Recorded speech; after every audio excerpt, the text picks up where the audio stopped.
वजीर आला पंजाब मरियम नवाज ने आसफ अली जरदारी को कॉल करके कहा कि शादी में सबसे ज्यादा डांस वो करता है जिसके पास पैसे कम होते हैं। तो जरदारी ने फौरन मरियम नवाज को रिप्लाई करते हुए कहा कि तुम मुझे ये क्यों बता रही हो, मैं तो ना शादी कर सकता हूँ और ना ही शादी के काबिल हूँ।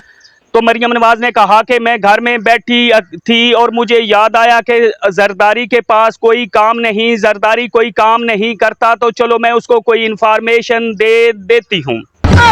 जरदारी ने कहा कि मैं जो काम कर सकता हूँ वो ना तुम्हारा चाचा कर सकता है, ना तुम्हारा दादा कर सकता है और ना ही तुम्हारा प्यो नवाज शरीफ कर सकता है। जरदारी ने कहा कि ऐसी इंफॉर्मेशन मुझे ना दिया करो क्योंकि मुझे इन चीज़ों की ज़रूरत नहीं है। अगर ये सब बताना चाहती हो तो आसफ अली जरदारी के बजाय बिलावल भुट्टो को बता दो।